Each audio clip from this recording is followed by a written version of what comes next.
Mr. Henry Penix is here, and he's doing the muscular arm thing too. No, this is really the muscular arm thing. How are you guys doing? Super. Really good. So Henry, I'm going to introduce you, and I'm going to do two introductions. The first introduction I'm going to do is what the internet says about you. Okay. So the internet is very exciting because you can. Please don't read everything. The sheep's a liar. Oh. Yeah, I know. So the internet says Henry Penix is an entrepreneur, a best-selling author, a speaker, an international business and life strategist. What I'm going to say about Henry Penix is he's someone that I met through work who was very professional and did a great job. And then we became friends, and I liked him even more because not only is he a good businessman, he's a good human being. And I don't think you always get both of those in the same package. So welcome everyone, Mr. Henry Penix. How nice Thank is that? Thank you very much for saying that. I appreciate that, Melinda. Yes. And so Henry, you're on here today, not only because we appreciate having a smart person on our show, we wanted to talk to you about business and having friendships and relationships in business. So if you want to further describe what your business is, you can do that. So then we can dig right into what you do. But also, forgive my manners, this is Mr. Tom Wise. Tom, Henry, Tom. Thanks for coming, Henry. Nice to meet you. Hey, Tom. Very nice to meet you. Any friend of Melinda's is a friend of mine. Well, thank you very much. I feel the same. Thank you. Thank you very much. Now answer the questions. I thought we were done. No. I know it sounded like a wrap up. That easy. We're exhausted now. Yeah, that was so traumatic. So I consult businesses. I've had multiple businesses myself. I had a technology company called ZOMM, Z-O-M-M. We were worldwide. So close. Excuse me? So close to Zoom. Yeah, I know. We got them mixed up a few times, but we kind of did distribution around the world with that in all of the Apple stores, the Best Buy stores, and all of that stuff. So it was a huge testament to our team. I've done real estate development. I've had Subways, Starbucks. I love to create. I'm doing a virtual mental health and wellness company now. We're launching that out of San Diego called SOAK, S-O-A-A-K. We're really excited about that. We were on the phone yesterday for a while with the folks at Amazon, and they're bringing us on through their Alexa teams and things like that. So that's kind of all in the works now. It's been a wild ride. But what you said earlier, Melinda, really struck a chord with me in that it is about the relationship with people. You know, you can buy companies, sell companies, you can have 500 employees or have just one employee, but if you're not kind of a good human, or at least trying to be a good human, all that is for naught. Yeah. And for me, the most important thing for me is if I can lay my head on my pillow at night and go to sleep within the first few minutes, that I'm not thinking about who I've screwed or what I'm trying to do or these different deals I'm trying to get or what angle will this guy think or that girl think or whatever.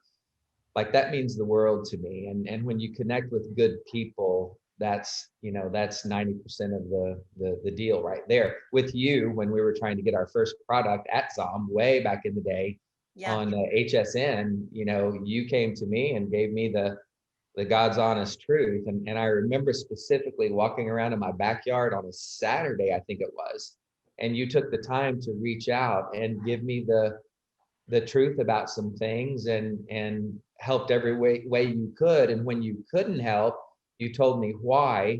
And you did help. Let me make that clear. But there were some things that when they couldn't work out like you thought they could, you would also call me and tell me that. You just didn't leave me hanging. Yeah. And that has followed you around all of your life. That's why you've been called by some of the biggest and best, QVC and all those people and on air, because I think today people have a sixth sense about that. Like people say now, you can pick up on BS faster than ever, like especially online and when people are they're trying to project themselves as being something they're really not, and the more they try, the more the BS meter goes up. Yeah. But when you're the real deal, I think you can tell. When you're good to people, you can tell. That comes out in your heart, in your attitude, and that's certainly something that I saw in you way back then. So Yeah. I mean, Henry and I was so lucky we met Tom because that was in the day I was put in electronics and he had ZOM, and Henry created ZOM. He was all about ZOM, yet they wanted me to be the spokesperson. Not Henry? Not Henry. Not Henry. And so now, He's as clearly someone handsome who, enough for it. thank you. as someone who always loves to get work, I spoke to the buyer and said, "Hey, man, why me?" And the buyer, we decided, talk to Henry, figure it out. So, we talked, and I don't know if this is true or not, but I believe I probably voiced my concerns to you and said, I don't know why they're not having you, because I never wanted you to feel like, oh, just give me this product that you put your blood, sweat, and tears in. Don't worry, little fella, I'll No, take care of No, you. you did. You were very forthright with that, and you walked me all the way down that path. Yeah. Yeah, so really what happened was, of course it was a phenomenal product. It sold like crazy. It sold out. And then eventually some things happened, and then Henry moved on, and QVC picked them up. And I believe also this is the product that you spoke about on Shark Tank, correct? Yep. Okay. And not just anybody gets on Shark Tank. Can you talk us through the process of how did that happen exactly? What was it like? Yeah, that's funny because I just had a guy the other day ask me. He goes, "Man, I've got this product." He said, "Can you pull some strings? Can you tell me how to go through the audition process? And what should I say? What should I do?" And I go, "Well," and Melinda, you know me. I'm gonna say some things that's gonna sound like it's very braggadocious, but it was because of my team, and these are factual things that happened. Hopefully this will encourage some of your listeners just to keep going and all that. Yeah. But when we came out with ZOM, we won 3 CES awards, Consumer Electronics Show, largest electronics show in the world. We won Best of Innovation, blah, blah, blah. So Shark Tank actually called us, and I turned them down the first time. They kept calling, second month, third month. I finally said, okay, I'll go on. We were in the middle of a $15 million capital raise. Okay. And they were wanting me to come on for like $1 million. And they said, this $1 million will be the biggest we've ever had. It's going to be the best, blah, blah, blah. I go, well, no, I can't take my time away from doing what I'm doing. And we had gotten over 1 billion media impressions, Tom. Like, wow. We worked our butt off worldwide. We were in all the magazines. We did this tour in New York. I was in front of the Oprah people, all these different people, New York Times, everything. We were on multiple shows, Today Show, all that stuff. And so we got all these media impressions. So Shark Tank wanted to kind of have us on there to kind of even help their ratings.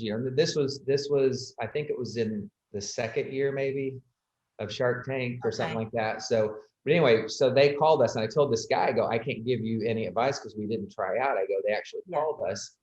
I got there, and I'm still under kind of an NDA, so I have to couch what I'm saying. But I got there, and they recorded me almost 2 hours to get a 4-minute episode. Wow. Yeah. Evidently they liked it. The bad part is there was the editing that I didn't really agree with, but I signed off on before the fact. That's all I can say about that. There was a conversation between me and Mr. Wonderful for about 20 minutes. Okay. It's one of the best business conversations I've ever had with anyone, and none of that was aired. Much to my surprise. So, I went on, they got their deal, they got the infotainment aspect. For me,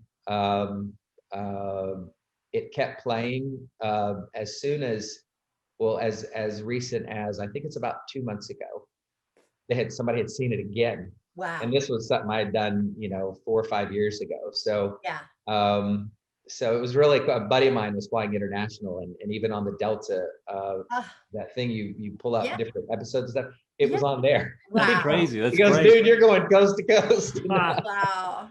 But it was a good experience. The part that I didn't like, that I can't really talk about right now, I would still do it again for the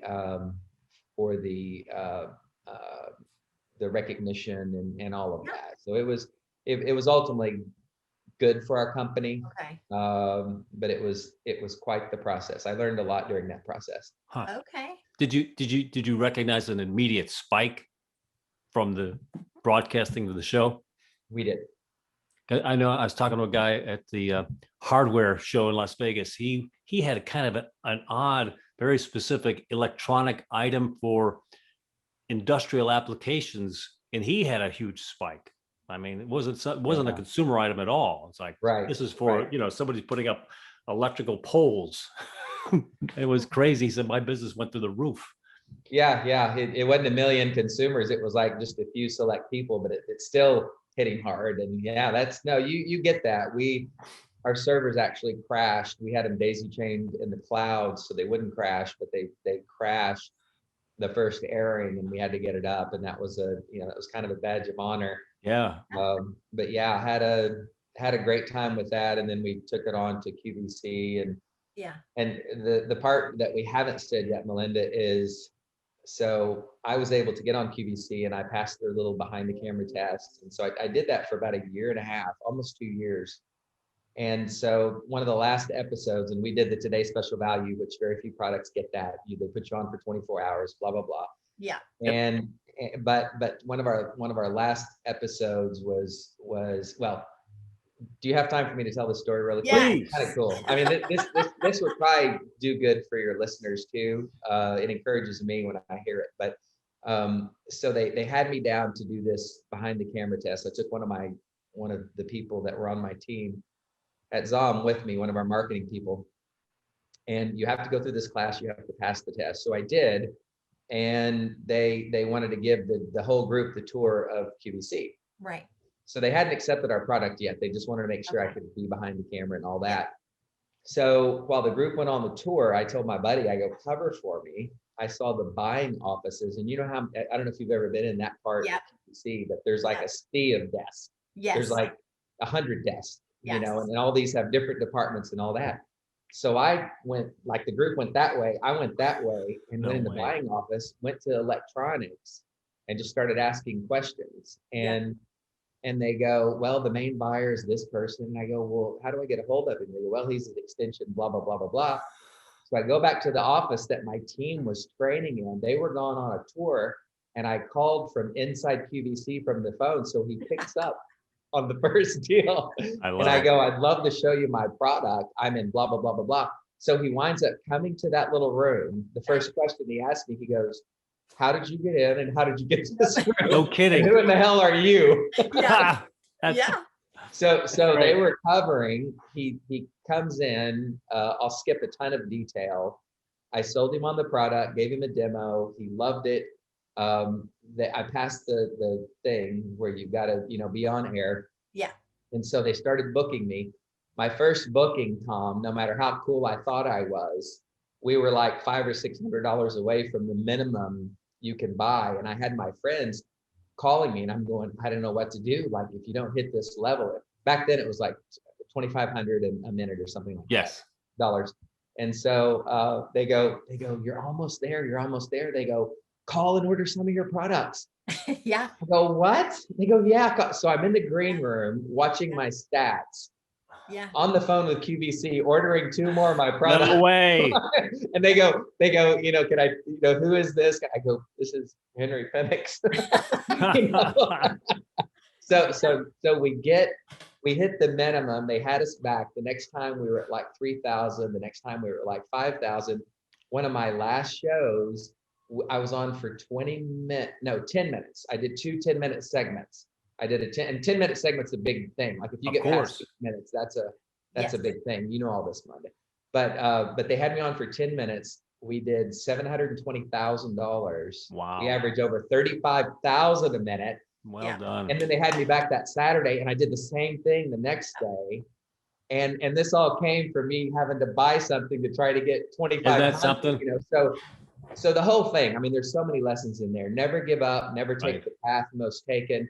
Cut your own path. Be kind. Don't be an ass. Like if I would have went in there saying, "Where's the buyer?" You can't do that. But if you're genuinely like concerned with things, and you appreciate people, and you use some of your own ingenuity, think outside of the box a little bit, that parlayed into a great career. So Yeah. I say all that to say this. So now that I feel like I've earned my props on QVC, Melinda and I used to call each other and we would go, how much did you sell them? Yeah. Well, I sold it. And how much, and she wound up like blowing my record away. And Yeah, she was her eye very stuff kind. is amazing. She was very kind in telling me, when she did it and how she did it. She probably said it a couple times too often, but anyway, she did. And she's like, and I'm not saying this for any other reason, but she's got that same love for people. She wants to help people, and you feel that from her, and it draws people to you, and that's why she sets records. So anyway, that's the whole Amen. Shark Tank, QVC, all that story. So how did you feel when you had her go on with your product and Right. HSN? It's got to be, because I've done the same thing. I brought products in.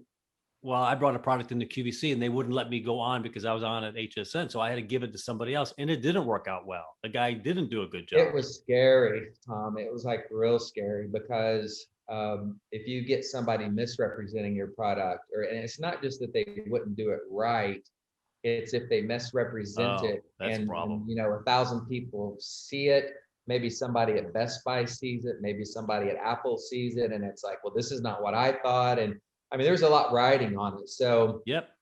building up trust and having what I call relational capital, using that, like, again, knowing the person, knowing their heart, taking time to talk to them on a Saturday, like, those are all huge. And it's not foolproof or bulletproof, like it's not 100 times out of 100, but instead of you having only a 50-50 chance, when you take that time to get to know somebody and get on the phone with them Saturday, Sunday, whenever you can, it probably puts you in that 80 percentile, maybe 90 percentile of success. Yeah, Yeah. I felt a lot of pressure because not only was it a new product, and we all know as a vendor or someone that goes on air, sometimes it's a one and done, and you might go in, this person's put their blood, sweat, and tears into a product, and then it crashes. I've had products that have crashed after one airing, and the buyer won't buy it again. So I think Absolutely. the great experience I had with Henry right off the bat was we only met by phone. It wasn't a video conference or anything. It was just a voice phone call.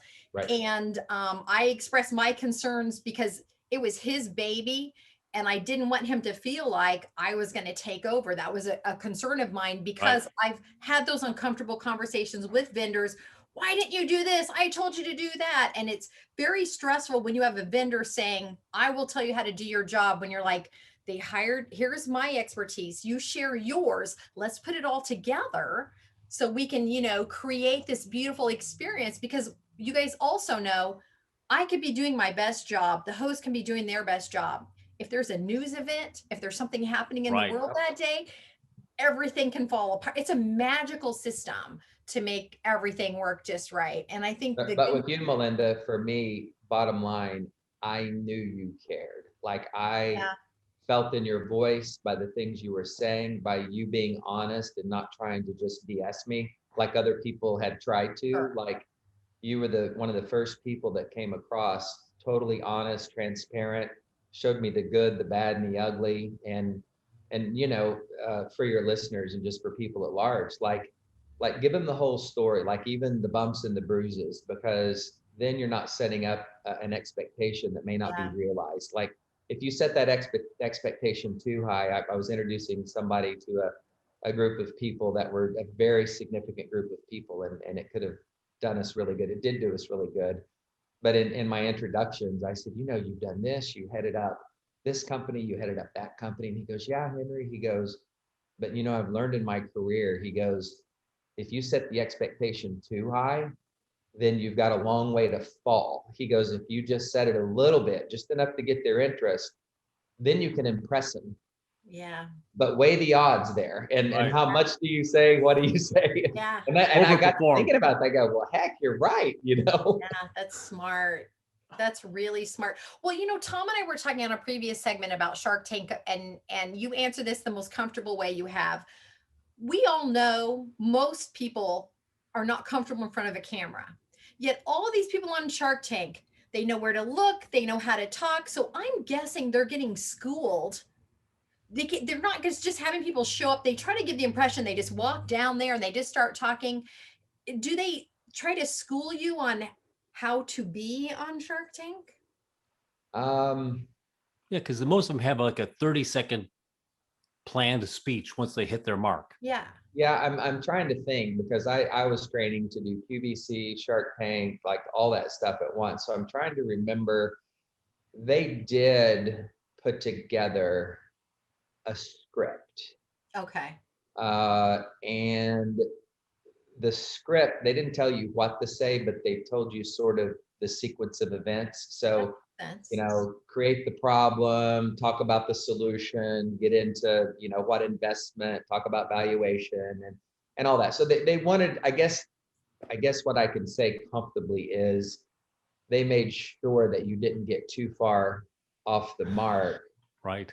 But to answer your question, the 30 seconds or 60 seconds was filmed behind an hour to 2 hours of Wow. camera in studio. Isn't that So take that for what it's worth. But Yeah. yeah, they do put you on a good track of not getting up there and looking like a fool or trying to run down a rabbit trail. Yeah, because it gives people that watch the show an impression that anybody can just walk in, talk about their product, and it's that easy, which Tom and I talk a lot about as on-air guests. I get people all the time, and I think it's just because I'm probably too friendly. People go, I want to do what you do. Like, oh, anybody can just walk on set and So go, easy peasy. yeah. And so I struggle with that because I've never had any other career or heard any of my friends say, oh, people always come up and say, I want to do what you do, because it appears like it's a lot of fun and it's super easy. Have you had that in your career with like businesses you've produced or products you produce, trying to kind of take from you as opposed to, learning from you? Yeah, yeah. Yeah, and every situation's different. Like you're gonna have just different strokes for different folks, mainly. So Yeah. um, I think bottom line again, when you just put your best foot forward, let other people know that you care, know your product, like know everything in and out.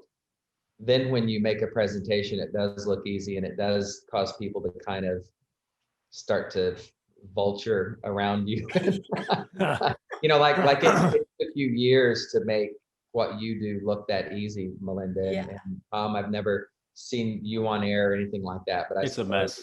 it's the same story. Henry, I have a question. How do you handle risk? What's your philosophy about risk? Because a lot of folks will take a certain path, and then some folks will take a path that's a little riskier.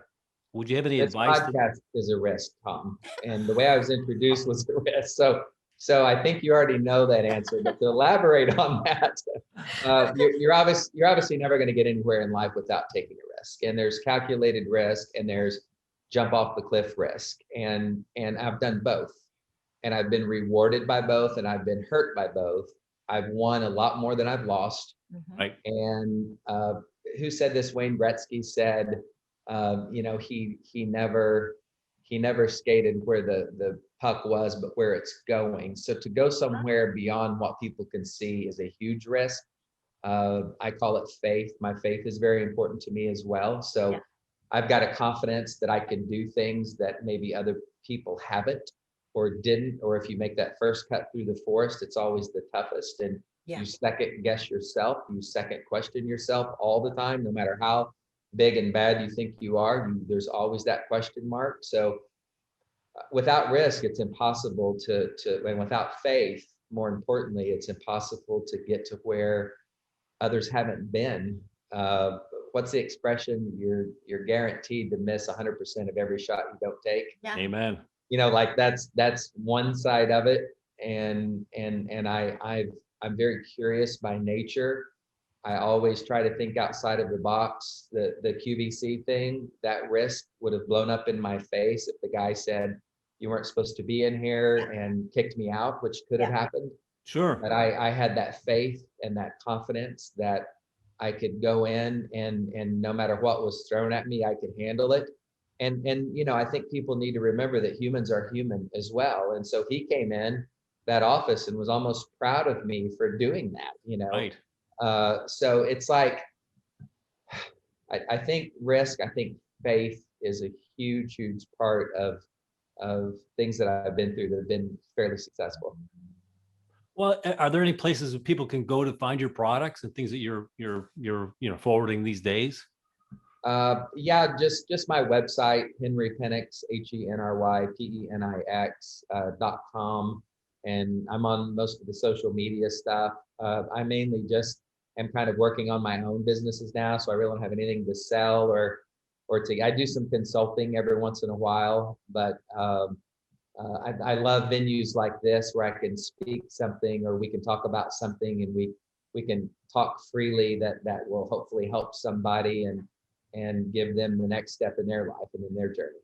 Amen to that. Yeah, I give back love a little bit. that. Yeah. Our show is called Wise and McKinsey Unpacking Some Shit, because we like to dig through the layers of what the truth is, because I feel like a lot of times in this world, and a lot of times if you're successful, people try to pretend as if they deserve it, they'll always be here, they're not going to give their secrets to anyone, and I'm really opposed to that. I feel like there's abundance across the board for everyone, and it's nice to unpack some stuff. And Tom and I have had some real life experiences that we want to share.